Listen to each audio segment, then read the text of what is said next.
Oh, ladies and gentlemen, I've been on a journey. So, where have I been? I took a break. I usually take an end of year break to focus on basically working at my real job and doing like extra stuff so I can buy people gifts and shit during Christmas. Because YouTube is not my main job.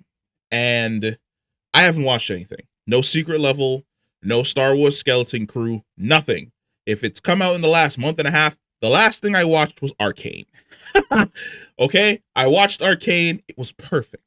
Perfect in every single way. And I took a break. I was definitely coming back for this. 100%. And I have been on an absolute journey today.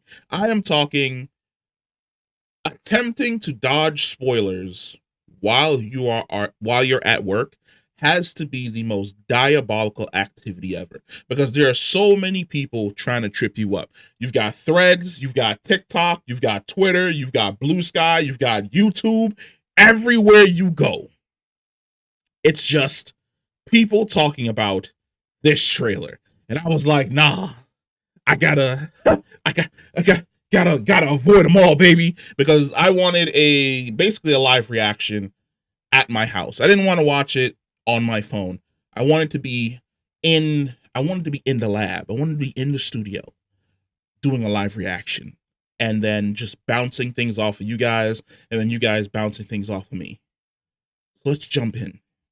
We're going to jump in and we're going to have an absolute ball with this trailer. Hold on before we even start because I already know YouTube's finna get me, but that's okay. I don't care. It's the end of the year, and it's gonna be a new year next year. So let's see. Let's see. Let's see just how great and full of hope and wonder this Superman trailer actually is. Lego.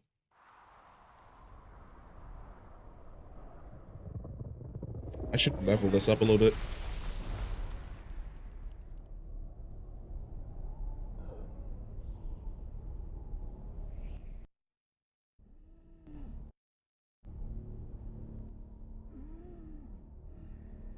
Oh, hold on, bro. Let's jump back. Hold on, man got cooked. What happened to him?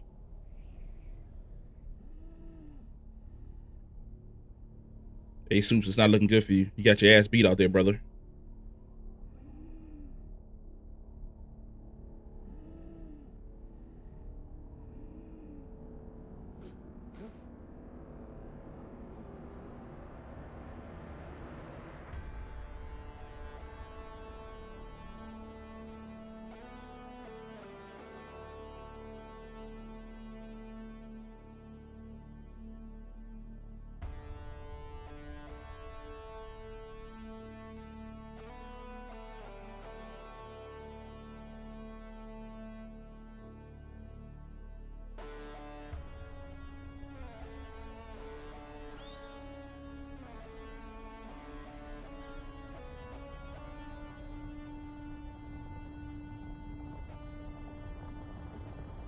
Is that fucking crypto? Promotion images. Ah, yes, he has his little cake. Home.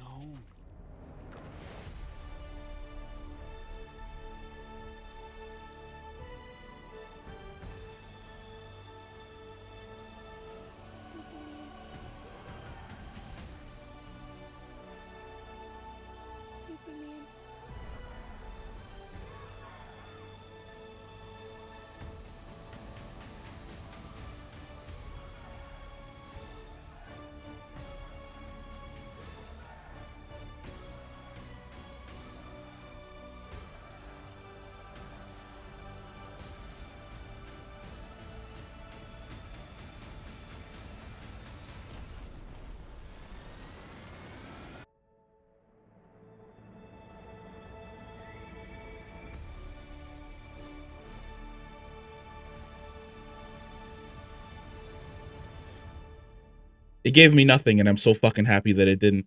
One of the things I hate about modern trailers is the fact that modern trailers really do give way too much of the story. You don't have to give me anything. Just give me hype. Give me hope. And so far, I'm fucking hopeful. So let's go back. Because I've said it before, this is the first live action. Is it the first live action crypto we've gotten? No. Well, yes, it's the first live action super powered crypto we've ever gotten, which makes me wonder, is crypto coming in the pod with him, or is crypto something that's going to be happening later? I would love if the pod opens up and there's like a baby Clark and a baby crypto in the pod together, which tells me that the Krypton in this universe has dogs. And I'm 100% for that. One of the things that Superman and Lois really hit home on is this right here. Lois Lane falls in love with Clark Kent before she falls in love with Superman. It never works like dynamically well when it's the reverse. It never works when she falls in love with Superman first and she doesn't fall in love with Clark first, because she falls in love with who he actually is. It's kind of like it's one of the reasons why I say that Bill in Kill Bill made a good point, but then he also fails to understand the character of Superman, where he says that, Superman is always Superman. This is true. However, the identity of Clark Kent isn't the disguise. The identity of Clark Kent is who he is at his core. It's who he essentially wishes he was, like the nerdy farm kid from Kansas. That's who he wants to be. The costume that he puts on to become Superman is the costume. That costume exists to hide the true identity of who he is in the form of Clark Kent. If they're going with the whole she falls in love with Clark first, where she kind of has feelings for him first, and then maybe towards the middle or end of the first film, she discovers that he's Superman and that's just an additional thing, but it's like this quirky, nerdy dude who kind of shows up at the Daily Planet that she's super interested in. I'm for that. I'm 100% for that, because that is understanding the character to the T. Superman and Lois completely nailed it. It looks as though they're going in this direction as well, and I'm fucking happy that James Gunn is deciding to focus on that. Just having her focus on him, because Lois is super aloof, but just having her turn around and focus on him for a second when he's like at his desk and then he's doing his best, I don't know what's going on, I don't have super hearing, impression, that is absolutely great. Also, yeah. That looks like a farm in Kansas. One of the things that I love, but at the exact same time, one of the things that always used to low-key kind of annoy me is the size of the Kent farm. And what I mean by that is the Kent farm is always fucking massive. Like, the Kents might as well change their last name from Kent to Dutton and move to Yellowstone because of how absolutely gigantic their farmland is. Like, the idea that they try to sell me that Ma and Pa Kent own this many acres by themselves with no cows or doesn't seem to be any type of income in any way, shape, or form, and they owe the bank money, diabolical. Having it be like this just a small farm, but it's not really a small farm. It feels like it's small, but it's connected to like the overall major majority community that is Smallville, is the right approach. And I can't wait to get to know our new Pa Kent. I don't think we've ever missed in regards to Pa Kent. I feel as though I didn't like Kevin Costner's Pa Kent until I actually sat down and watched it and I understood the direction that Zack Snyder had chosen to go with his character, where he chose to lean more towards the religious side of living in rural Kansas America in regards to Pa Kent, instead of being the more liberal open side of Pa Kent. Because typically when you get Pa Kent, he's just super inclusive to everyone. Martian Manhunter, come on in, I've made pancakes. Supergirl, come on in, another Kryptonian, we've got crypto, we're adopting this kid, we're adopting that kid, we're taking care of this person, we're taking care of that person. He's really open to, yes, he's protecting Clark's secret, but then at the exact same time, he protects a bunch of other people's secrets, and he helps raise them to the best of his abilities that he does Clark. And that's in universes where he lives.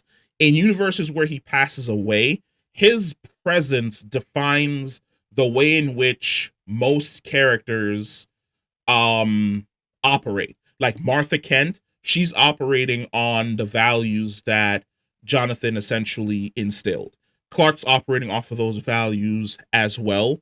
So he's very much more an open character to showing genuine love and affection and care for not only his adoptive son, but for the general Smallville community around him, that he is regarded as a legend and this great man in this small community.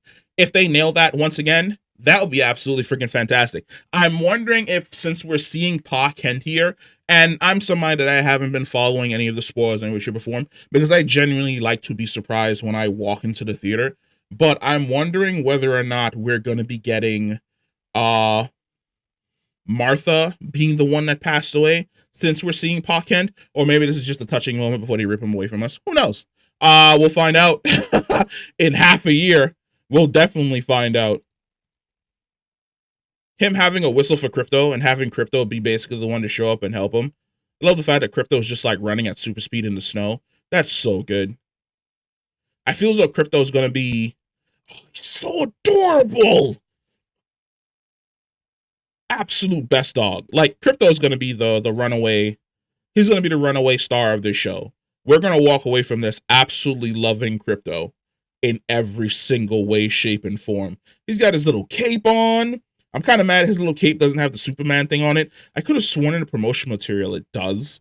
This might be before he gets his little Superman cape. Oh my god. The very first person who attempts to hurt Crypto in any way, shape, or form is getting fucked up across the board. And then we've got the superheroics saving the little girls. We've got Lex Luthor automatically hating. My man saw Superman fly by and was like, yup, nope. As of right now, he saw Superman fly by the first time in his life. He has no idea where this man came from. And Lex Luthor is like, as of this moment, I am this man's biggest op. What? I'm the man. And I'm hoping they go that direction, where Lex's hatred of Superman isn't because he's paranoid of him like Batman, or that he hates him because he feels as though he's going to he's basically trying to worm his way into society to weaken humanity and basically betray them in some way, shape, or form. He doesn't hate them the way in which Cecil despises Omni-Man. Like, he hates Superman because he propped himself up on being the man of tomorrow. This great man who was going to lead basically everyone into the future, and he wanted the love. And oh my god, he's basically like Reverse Flash. Why did I ever think of that before? Lex Luthor and Reverse Flash have a lot in common in regards to how they view themselves paired up against their biggest rivals, where they feel as though all the love and accolade and attention that their biggest ops get is and was supposed to be for them. And I'm hoping that that's the direction we go in regards to the way in which Lex hates Superman. Like, he hates him. It's like, why do you guys cheer for this guy who only has super strength and can fly? Like, why do you all get behind him and cheer him on and support him and root for him when I'm the guy literally bringing progress to Metropolis and then progress to the rest of the world? They go that angle, absolutely fucking perfect. I'm really hoping that we don't get the salesman Lex Luthor again. I'm tired of salesman Lex Luthor. I'm burnt out. I don't need to see salesman Lex Luthor anymore. I also don't need to see crazy Lex Luthor anymore. He could get crazy down the line, but starting off with him crazy in the very first time he's introduced didn't really work out well for Jesse Eisenberg, even though I feel as though with his head shaved, he looked the closest to what I felt Lex Luthor would look like in live action. That's also dope as hell. Like, his office being between the two sides of Luthor Corp. Fantastic. Of course, his office would be directly underneath the gigantic sign with his name on it. I don't know what that is. Like, he's trapped in something. There's other people in here as well. Like, you see somebody over here and then somebody's right there. Somebody's a little bit further back. Somebody's up above. Somebody's on his right. Like, they captured him as well. Maybe they captured him not knowing. No. I thought that this is what Lex was standing in front of, but it doesn't seem as though. I don't know where Lex is, but it seems as though he was captured. And they don't realize just how strong he is, which is why he's able to basically punch out and break out of there. I also love this as well, because it's like a little kid on the opposite side of the world, crying, hoping that Superman comes to save him by constantly saying his name, and then Superman basically being able to hear his name. And of course, there's always the detractors, the people who are going to despise Superman for whatever reason. They exist in every single form of media. Like, they hate him until they need him.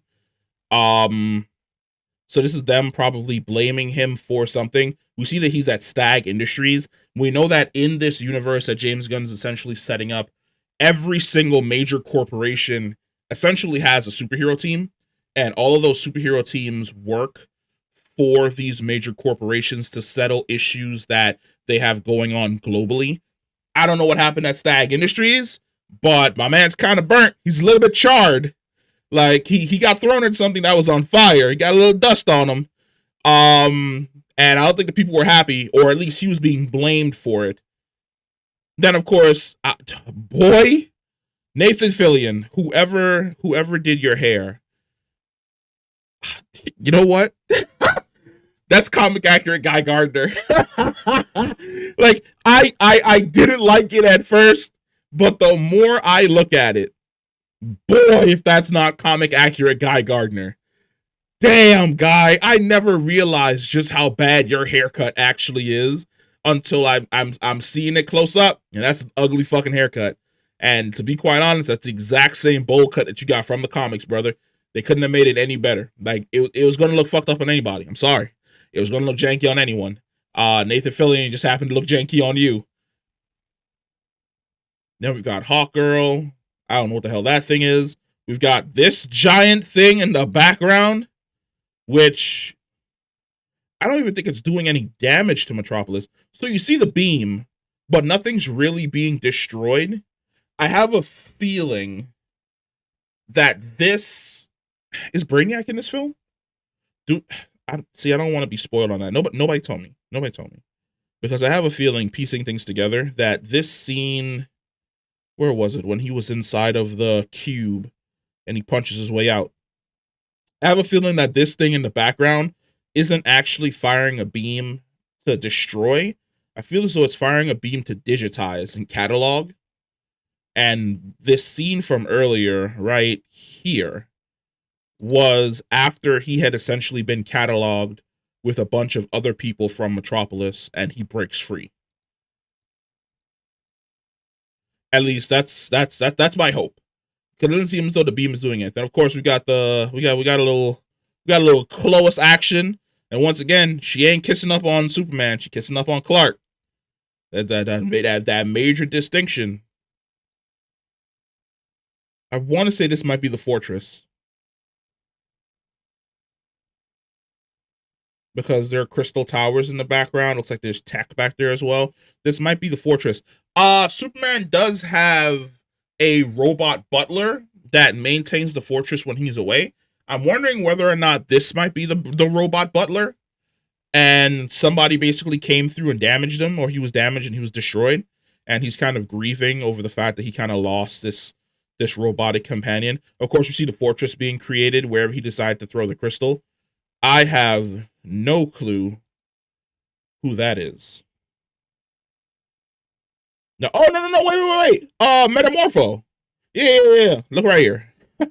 the upper right arm of Metamorphos is typically red, then the opposite side is typically like brick. So I'm assuming this is Metamorpho. Then, of course, we got Lex Luthor, who does not look happy in any way, shape, or form. Have you been crying, Lex? What happened to you, brother? What you got on your TVs back here? You just been watching. He's been on. What's that super right wing? One American News. He's on that One Superman News. Like he's on that fringe news network that does nothing but talk shit about Superman 24/7. Just hate. He just hate listening. You know, Lex Luthor looks like the guy who's about to get on YouTube and make like 25 videos about why he hates Superman and why Superman is bad for everyone. You just know that that's what this Lex is about to get up to. He has an entire influencer team ready to do nothing but make hate videos on Superman for the next month. He's going to be farming content and clips like a madman. And then, of course, we see a picture of that kid who raised the flag calling for Superman's help. My boy Crypto. Who's that punching through the wall? Was that Mr. Terrific? Nah, you ain't Mr. Terrific. Who are you? I can't really get a good look at who you are. But you somebody. Oh, I know what you are. You're Frank Grillo's not playing him, but he's the dude walking around with the Ultraman symbol on his chest. I completely forgot that he was in this film. And then we've got Mr. Terrific with the T-Spheres. Oh, finally, the T-Spheres are doing what they were supposed to do in the Arrowverse. Good God. Superman and Lois. Superman flying through some fire up into the clouds. What's the thing from oh my God, I don't even remember what the name of Superhero Cafe. Superhero Cafe had a episode like way back where he's like, I got to do the typical Superman thing. Make out with Lois. He's got to do make out with Lois, fly into the sky, wink, smile at the camera, fly off screen. I'm really hoping that that's exactly how this film ends, just to keep with tradition. I'm hoping that that's how this ends. But yeah, let me know what you think about Superman. Is it no longer called Superman Legacy? It's just Superman? Have we done that before since Christopher Reeve? We've had Superman, Superman 2, Superman 3, Superman A Quest for Peace, Superman Returns, Man of Steel, Batman vs. Superman, and that's it. I'm not forgetting anything, am I?